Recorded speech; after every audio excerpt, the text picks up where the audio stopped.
Hello student, last topic आपण बघितलं होता. त्याच्यामध्ये दोन पॉईंट बघितले होते आपण. Factor affecting the angle of contact.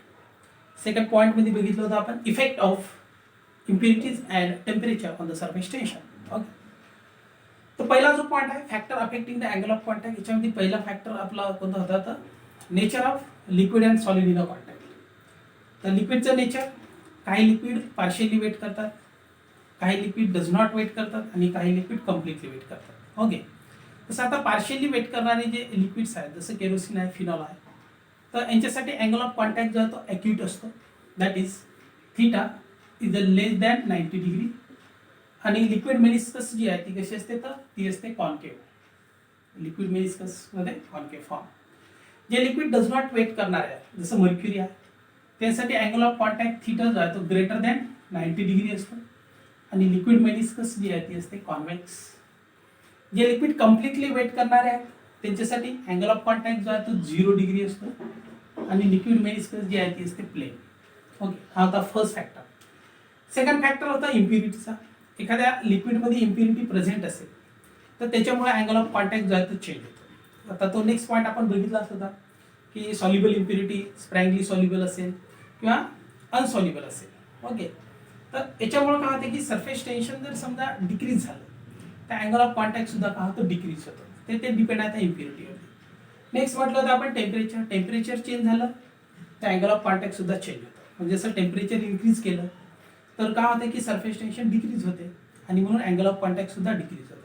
तर महत्त्वाचं काय की सरफेस टेन्शन इन्क्रीज झालं तर अँगल ऑफ कॉन्टॅक्ट इन्क्रीज होतं. सरफेस टेन्शन डिक्रीज झालं तर अँगल ऑफ कॉन्टॅक्ट सुद्धा डिक्रीज होतं. So these are the factor affecting the angle of contact. Second point मध्ये पाहिलं होतं आपण effect of impurities on the surface tension. Okay, आता इम्प्युरिटी मध्ये आपण म्हटलं तर सॉल्युबल इम्प्युरिटीज असेल NaCl. NaCl जे आहे ते काय होते कम्प्लिटली डिझॉल्व्ह होते वॉटरमध्ये. आणि कम्प्लिटली डिझॉल्व्ह जर झालं तर सरफेस टेन्शन काय होते इन्क्रीज होते. ओके, तर इम्प्युरिटीज मध्ये काय म्हटलं होतं आपण इम्प्युरिटीज जर सॉल्युबल असेल, okay, that is a soluble impurities जसं आपण म्हटलं होतं NaCl, तर सरफेस टेन्शन जे आहे ते काय होते इन्क्रीज होते. सरफेस टेन्शन काय होते इन्क्रीज होते. ओके, आणि मग ऑब्विसली सरफेस टेन्शन इन्क्रीज झालं तर अँगल ऑफ कॉन्टॅक्ट सुद्धा काय होतं इन्क्रीज होतं. ओके, सेकंड इम्प्युरिटीज आपण बघितली होती स्प्रँगली सॉल्युबल किंवा ज्याला आपण म्हटलं होतं पार्शियली सॉल्युबल इम्प्युरिटीज. ओके, जसं आपण म्हटलं होतं डिटर्जंट आहे किंवा फिनॉल आहे. डिटर्जंट आहे ते कम्प्लिटली सॉल्युबल होत नाही वॉटरमध्ये आणि त्याच्यामुळे सरफेस टेन्शन जे आहे ते काय होते डिक्रीज होते. ओके, तर याच्यामध्ये आपण म्हटलं होतं डिटर्जंट. ओके, तर detergent is a insoluble impurity, sparingly soluble impurities आहे. आणि मग त्याच्यामुळे सरफेस टेन्शन जे आहे ते काय होते surface tension is a decreases. Okay, third impurity insoluble impurity जसं आपण म्हटलं होतं डस्ट पार्टिकल्स आहे. ओके, किंवा लुब्रिकंट आपण म्हटलं तर डस्ट पार्टिकल हे सॉल्युबल नाहीत किंवा कम्प्लिटली सॉल्युबल होत नाहीत. ओके, इनसॉल्युबल इम्प्युरिटी आहे आणि सरफेस टेन्शन डिक्रीज होते. सरफेस टेन्शन काय होते डिक्रीज होते. Surface tension is the decreases. Okay, so that is the effect of the impurities on the surface tension. फक्त सॉल्युबल इम्प्युरिटीसाठी फक्त सरफेस टेन्शन काय होते इन्क्रीज होते because it is a completely dissolve in the water. Okay, so these are the sparingly. आणि इनसॉल्युबलसाठी surface tension decrease होते, हे लक्षात ठेवा. त्यानंतर टेम्परेचरसाठी आपण काय म्हटलं तर as the temperature increases surface tension decreases. Okay, temperature जर इन्क्रीज झालं तर सरफेस टेन्शन काय होते डिक्रीज होते. तर टेम्परेचरसाठी आपण म्हटलं होतं as temperature increases surface tension decreases. Okay, पण याला एक्सेप्शन जे आहे ते एक्सेप्शन कोणतं सबस्टन्स आहे तर मॉल्टन कॉपर आणि मॉल्टन कॅडमियमसाठी काय होते की टेम्परेचर जर इन्क्रीज केलं तर सरफेस टेन्शन सुद्धा इन्क्रीज होते मॉल्टन कॉपर आणि मॉल्टन कॅडमियमसाठी. हे तुम्हाला लक्षात ठेवावं लागेल. ओके, मग आता आपण टेम्परेचर इन्क्रीज करत गेलो तर एक वेळ अशी येईल की सर्टन टेम्परेचरवरती सरफेस टेन्शन 0 होईल. मग आता ज्या टेम्परेचरवरती सरफेस टेन्शन 0 होते त्या टेम्परेचरला आपण म्हटलं क्रिटिकल टेम्परेचर. तर हे सगळे पॉईंट आपण मागच्या टॉपिकमध्ये पाहिले होते. सेकंड जो टॉपिक आहे तो आहे excess pressure on the free surface of the liquids. Okay, so next topic आपण बघणार आहोत आहे का excess pressure across the free surface of liquid. Okay, so excess pressure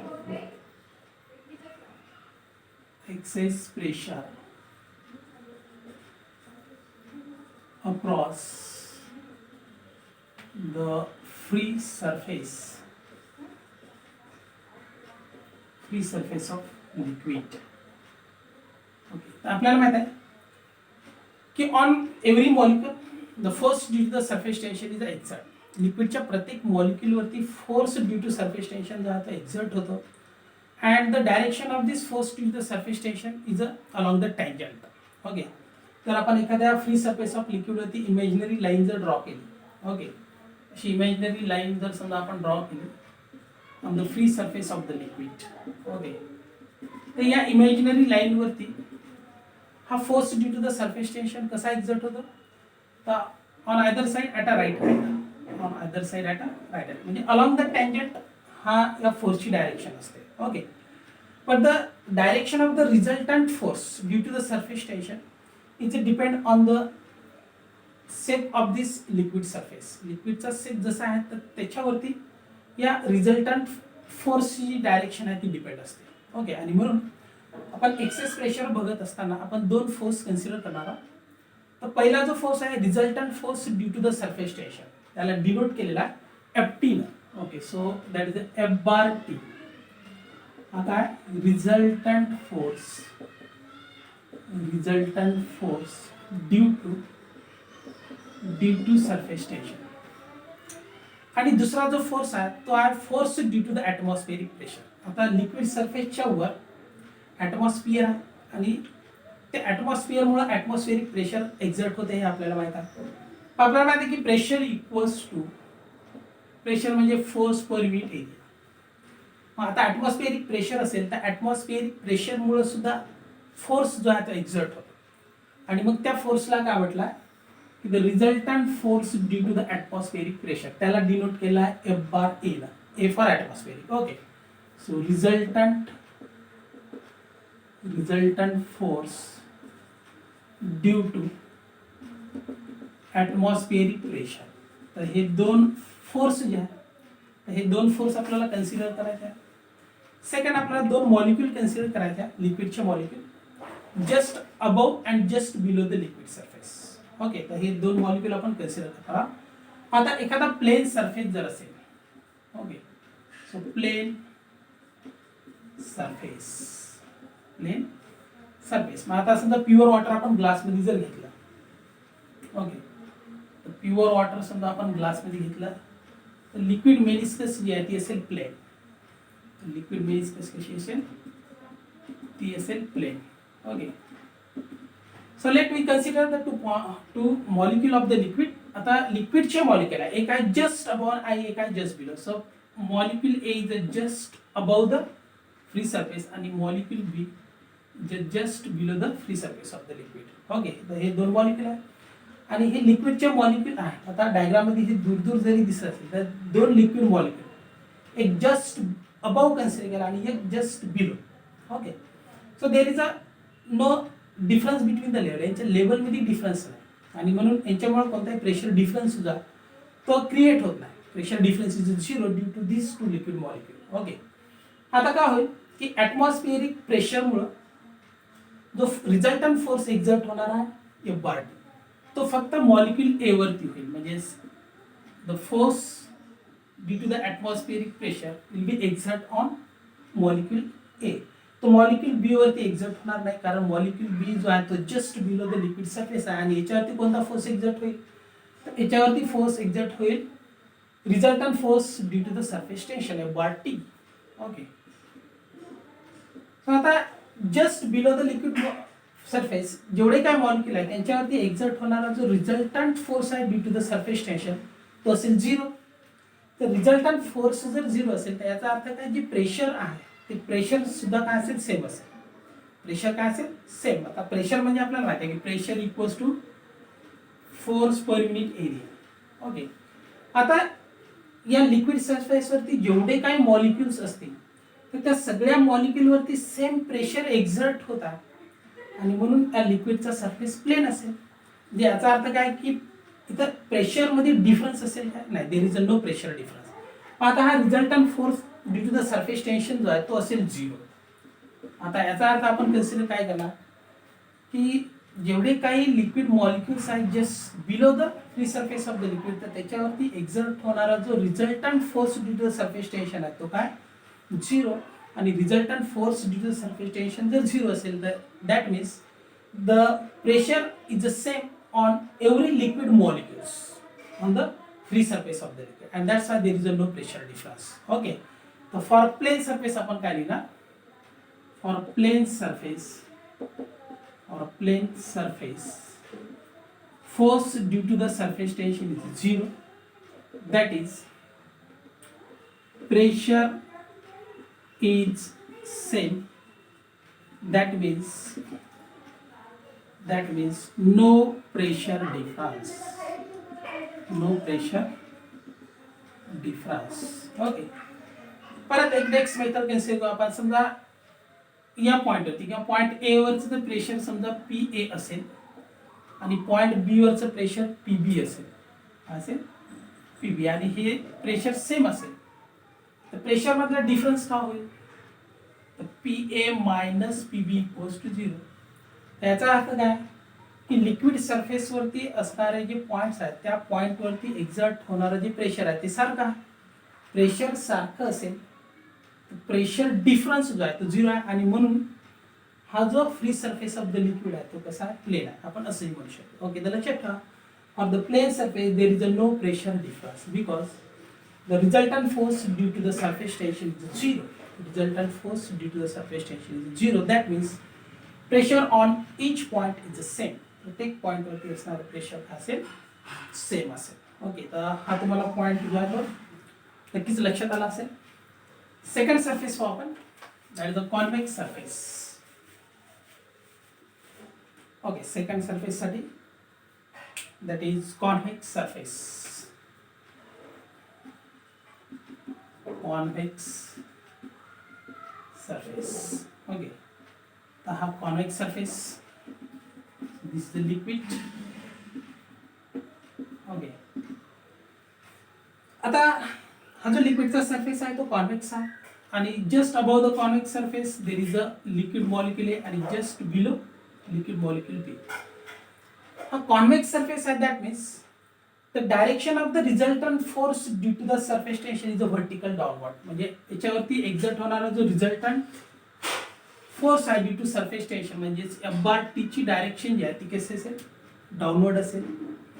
point A जो आपण just above the convex surface consider केला त्याच्यावरती exert होणारा जो रिझल्टंट फोर्स आहे ड्यू टू ॲटमॉस्फेरिक प्रेशर, तर त्याची डायरेक्शन सुद्धा काय असेल, एफ बार ए ची डायरेक्शन सुद्धा असेल vertical downward. Okay, so that's why this two resultant forces add each other. यांची डायरेक्शन सेम आहे आणि त्याच्यामुळे काय होते की हे दोन्ही फोर्स एकमेकाला ऍड करतात आणि त्याच्यामुळे जो रिझल्टंट फोर्स आहे, total resultant of this two forces okay is acting on point B. म्हणजेच पॉइंट बी वरती जो फोर्स आहे तो मॅक्सिमम, आणि म्हणजेच काय की पॉइंट बी वरती असणारं प्रेशर जे आहे ते सुद्धा जास्त आहे. म्हणजे पॉइंट बी हा आहे कॉन्केव्ह सरफेस वरती, म्हणजे आपण इनसाइड द सरफेस बघितलं या डायरेक्शनला तर हा जो सरफेस आहे तो कॉन्केव्ह दिसेल. अपर डायरेक्शनला बघितलं तर हा जो सरफेस आहे तो कॉन्व्हेक्स दिसेल. म्हणजे कॉन्व्हेक्स सरफेस वरचं प्रेशर हे कॉन्केव्ह सरफेस वरच्या प्रेशरपेक्षा कसं असेल, हे कमी असेल. कॉन्व्हेक्स सरफेस वरती जे प्रेशर आहे हे कॉन्केव्ह सरफेस वरती असणाऱ्या प्रेशरपेक्षा कसं असेल, हे कमी असेल. म्हणजे प्रेशर ॲट अ असं कन्सिडर करू आपण, pressure at a point A is less than pressure at a point B. हेच आपल्याला फक्त कॉन्व्हेक्स सरफेस साठी लक्षात ठेवायचं की for convex surface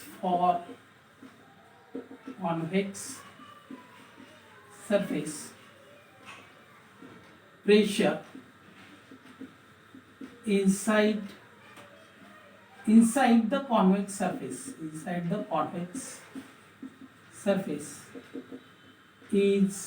greater than pressure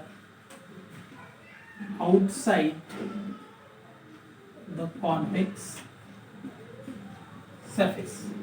Pressure inside the convex surface is greater than the pressure outside the convex surface. म्हणजे याला आपण कसं म्हणू शकतो की pressure on the concave surface is greater than the pressure on the convex on the pressure on the concave surface is greater than the pressure on the convex surface. तर हा झाला प्रेशर मधला डिफरन्स, प्रेशर डिफरन्स. ओके, तर concave surface वरती pressure जास्त असते, convex surface वरती pressure कमी असते. तर हे एवढंच वाक्य जे आहे ते लक्षात ठेवा. Okay, second, for a concave surface, for concave surface. आता कॉन्केव्ह सरफेस जर असेल, so like this concave surface, okay, याच्या खाली आहे समजा लिक्विड. आता इथे परत आपण दोन molecules, molecule A just above the concave surface, molecule B just below the concave surface. आता कॉन्केव्ह सरफेस जर असेल त्याचा अर्थ काय की direction of the resultant force due to surface tension जे असेल व्हर्टिकल अपॉर्ड, म्हणजे ही जी डायरेक्शन आहे ती असेल व्हर्टिकल अपॉर्ड, ही असेल FT ची डायरेक्शन.